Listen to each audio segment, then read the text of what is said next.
घरात खेचून एकेकाला रात्रभर मारून टाकेल, सोडणार. तुमच्यात जर दम असेल ना तर पोलीस यंत्रणा बाजूला करून या, मग तुम्हाला शिवसैनिक तुडवल्याशिवाय राहणार नाहीत.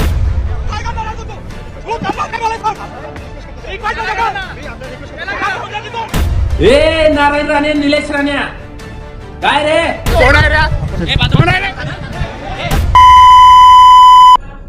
आणि घरात घुसून जाऊन एका जीव मारून टाकतो, ही तुझी बोलण्याची पद्धत आहे काय?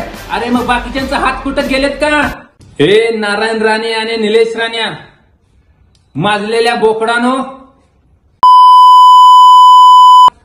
आज आदित्य साहेब छत्रपती शिवाजी महाराजांचा पडलेला पुतळ्याची पाहणी करण्यासाठी आल्यानंतर तुम्ही त्याला विरोध करता होय रे? केंद्राची सुरक्षा घेऊन, तिथली पोलीस यंत्रणा सोबत घेऊन मर्दानगी दावाला निघालात का? तुमच्यात जर दम असेल ना तर पोलीस यंत्रणा बाजूला करून या, मग तुम्हाला शिवसैनिक तुडवल्याशिवाय राहणार नाहीत. अरे चौथा स्तंभ असणारे पत्रकार बंधूंना आरेरावीची भाषा करतोय खासदार. कसला खासदार तो? तिथं एबीपी माझ्याच्या पत्रकार बंधूंचा भूम इसकाटून घेतोय, त्याला आरेरावीची भाषा करतोय आणि घरात घुसून जाऊन एकाला जीव मारून टाकतोय, ही तुझी बोलण्याची पद्धत आहे काय? अरे मग बाकीच्यांचा हात कुठं गेलेत का?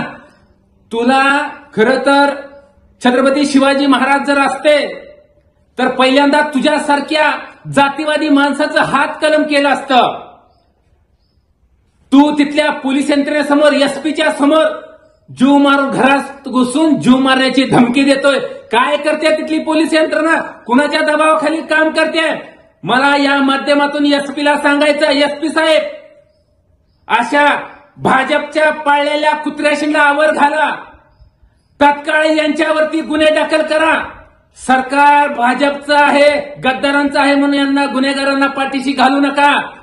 सुव्यवस्था बिघडली तर आपण जबाबदार राहाल, लक्षात ठेवा. तत्काळ निलेश राणे आणि नारायण राण्यावरती गुन्हे दाखल करा. ए नारायण राणे, निलेश राण्या, काय रे तुम्हाला एवढा पुळका होता का? अरे 3 दिवस झाला छत्रपती शिवाजी महाराजांचा पुतळा पडून, मग तुमच्या डोळ्यात काय गेलं होतं काय? त्यावेळेस तुम्हाला छत्रपती शिवाजी महाराजांच्या पुतळा पडला तिथला रस्ता दिसला नाही का? तुम्ही तिथंच राहता ना?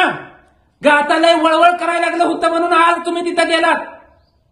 पण लक्षात ठेवा, पोलीस यंत्रणा तुमच्या सोबत घेऊन आणि सत्तेची मस्ती दाखवून जर दादागिरी करायला जाल तर ही सरकार 2 महिन्याच्या वर नाही. लक्षात ठेवा, ज्यावेळेस महाविकास आघाडीचं सरकार येईल त्यावेळेस नारायण राणे तुझ्या कुटुंबाला धक्के मारत ही पोलिस लाटा घालत तुला तुडून आणून तुरुंगात टाकल्याशिवाय राहणार नाहीत. लक्षात ठेव. आणि सरकार लवकरच महाविकास आघाडीचं आणि शिवसेना उद्धव बाळासाहेब ठाकरे सरकार येणार आहे. त्यावेळेस तुला आलेली मस्ती आणि माज याचा मुद्दा सगळं वसूल केल्याशिवाय शिवसेना स्वस्त बसणार नाही. नारायण राणे आणि हे बेवड्या निलेश राण्या, अरे बदलापूरमध्ये लहान लहान बाळांवरती, चिमुरडीवरती अन्याय अत्याचार झाला, त्यावेळेस तुमची दातकिळी बसली होती का रे? त्यावेळेस तुमचं थोबड काय बंद होतं? तुमच्या तोंडाने काय बोळा घातला होता का? त्यावेळेस का नाही बोलला? आणि लगी तिथं विरोध करण्यासाठी पोलीस यंत्रणा घेऊन तिथं आला. महाराष्ट्राला तुम्ही कलंक आहात, कलंक. अरे छत्रपती शिवाजी महाराज असते तर तुम्हाला पहिलं तुमचे हात पाय कलम केले असते. सिंधुदुर्गातील मालवण राजकोट किल्ल्यावर असलेल्या महाराष्ट्राचा आराध्य दैवत छत्रपती शिवाजी महाराज यांचा पुतळा अवघ्या 8 महिन्यात कोसळला. या घटनेचे पडसाद संपूर्ण राज्यभरात उमटल्याचं पाहायला मिळालं. या घटनेमुळे अवघ्या महाराष्ट्रात संतापाची लाट उसळली.